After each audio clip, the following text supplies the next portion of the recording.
सज्जाद नुमानी साहब ने ओवैसी साहब का सपोर्ट किया है, समर्थन दिया है, बहुत सारे फैसलों में साथ दिया है, समर्थन दिया है। दुश्मनी उतनी तक की जाए कि जब कभी दोस्ती हो तो शर्मिंदगी महसूस ना हो। अस्सलाम वालेकुम दोस्तों, मैं हूं शबाब लतीफी, फिर से एक नए वीडियो पे आप सभी का स्वागत है। आज मैं बात करने वाला हूं हजरत मौलाना सज्जाद नुमानी साहब का। हजरत मौलाना सज्जाद नुमानी साहब उनमें से एक व्यक्ति हैं जिन्हें मैं डेली सुनता हूं, यानी कि सोने से पहले उन तमाम लोगों को सुनता हूं, जिनमें से एक हजरत मौलाना सज्जाद नुमानी साहब है। उन्होंने कल एक कॉन्फ्रेंस किया महाराष्ट्र इलेक्शंस को लेकर।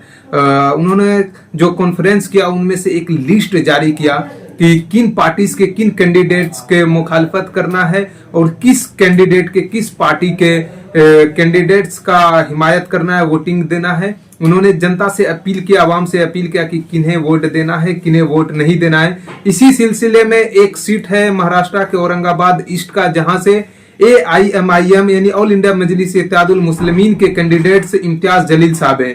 वहां से मौलाना सज्जाद नुमानी साहब ने इम्तियाज जलील साहब का यानी कि मुखालफत किया, और समाजवादी पार्टी जो हजरत जो भी है अब्दुल कादरी साहब हैं उनका उन्होंने समर्थन किया, उन्हें वोट देने का अपील किया आवाम से।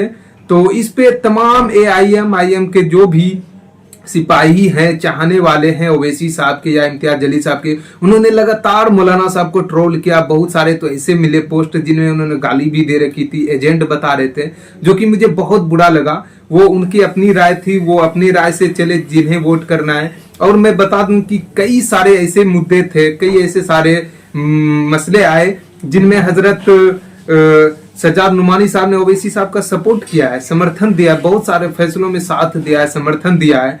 लेकिन उन्होंने एक ऐसा मशवरा रखा जिससे AIM के चाहने वालों को, कुछ लोगों को मैं तो कहूंगा कुछ लोगों को बुरा लगा, जिन्होंने मौलाना साहब को उल्टा सीधी बातें कहा और पोस्ट कर रहे हैं, मौलाना साहब को गलत ठहरा रहे हैं। तो वहीं इस सिलसिले में इम्तियाज जलील ने खुद एक सभा में कहा कि हजरत को गलत ना बोला जाए, जब कभी भी उनसे दोस्ती होगी तो शर्मिंदगी नहीं महसूस होनी चाहिए, यानी कि दुश्मनी उतनी तक की जाए कि जब कभी दोस्ती हो तो शर्मिंदगी महसूस ना हो। तो इस सिलसिले में इम्तियाज जलील साहब ने मौलाना सज्जाद नुमानी साहब के बारे में जो कुछ कहा है वो सुनने के लायक है। और मैं खास तौर से ऑल इंडिया मजलिस इत्तेहादुल मुस्लिमीन के चाहने वालों से गुजारिश करूंगा कि इस वीडियो को जरूर देखें कि आपके इम्तियाज जलील साहब ने हजरत मौलाना सज्जाद नुमानी साहब के लिए क्या बयान दिया है, क्या बोले। तो चलिए बिना देर किए इम्तियाज जलील साहब को सुनते हैं। मेरे भाई, मैं आप लोगों को कुछ आज एक भाई की हैसियत से, एक बेटे की हैसियत से, एक दोस्त की हैसियत से एक मशवरा देने के लिए आया हूं। मुझे मालूम है कि कल से सोशल मीडिया के ऊपर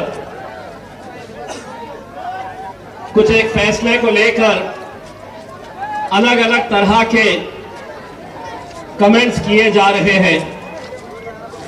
देखिए, अल्हम्दुलिल्लाह ये जमहूरियत है, हर इंसान को अपना इख्तियार है, लेकिन मैं आप लोगों से और खुसूसन नौजवानों से ये अपील करना चाहूंगा कि आप सोशल मीडिया, चाहे वो व्हाट्सएप हो, फेसबुक हो, इंस्टाग्राम हो, एक बात अच्छी तरह से समझ लें कि हम अपने उलमाए किराम का बड़ा एहतराम करते हैं और इंशाअल्लाह आगे भी करते रहेंगे। इसीलिए आप कोई ऐसी गलत बयानी मत करिए सोशल मीडिया के ऊपर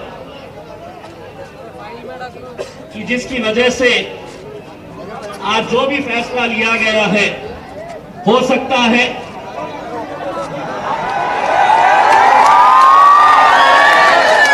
ये हमारे राजस्थान के सदर हैं मजलिस इत्तेहादुल मुस्लिमीन के जमील खान साहब, ये उनकी मोहब्बत है। जमील भाई, बहुत बहुत शुक्रिया आपका।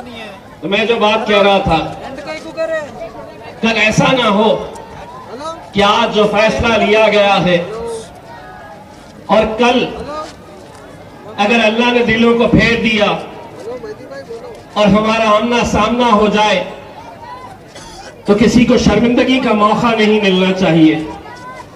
हम जब आंख से आंख मिलाए तो किसी ने शर्मिंदा महसूस नहीं करना चाहिए। बस यही मैं आप लोगों से अदबन गुजारिश कर रहा हूं। और एक बात आप लोगों को उतने ही मजबूती के साथ कह रहा हूं कि इंशाअल्लाह 20 तारीख के दिन सिर्फ मजलिस और पतंग के ऊपर ही मोहर लगेगी इंशाअल्लाह। इंशाअल्लाह 23 तारीख के दिन औरंगाबाद सेंट्रल और औरंगाबाद ईस्ट इंशाअल्लाह ये दोनों ही सीटों के ऊपर मजलिस इत्तेहाद उल मुस्लिमीन कामयाब होगी, आप लोगों की दुआएं और आप लोगों की मेहनत के नतीजे में। उम्मीद करता हूं कि इम्तियाज जलील साहब की इस बात से AIMIM के चाहने वाले तमाम लोग समझेंगे और मुझे यकीन है कि इस बात पे अमल करेंगे कि जिस तरह से हजरत मौलाना सज्जाद नुमानी साहब ने किया उस चीज को समझेंगे। एक समय था जब उनके साथ बैठते थे, उनके समर्थन करते थे। हो सकता है फिर कभी हो, कई सारे ऐसे मसले आते, कई ऐसे सारे मुद्दे आते जिनमें साथ बैठते हैं और फैसले लेते हैं, समर्थन देते हैं। तो उम्मीद करता हूं कि ये वीडियो आप लोगों को बहुत पसंद आया होगा। यदि पसंद आए तो कर दीजिए वीडियो को लाइक, और हाँ, चैनल पर नए तो चैनल को सब्सक्राइब जरूर करें। फिर किसी नेक्स्ट वीडियो में आप लोगों से मुलाकात होती है, तब तक के लिए बेस्ट ऑफ लक।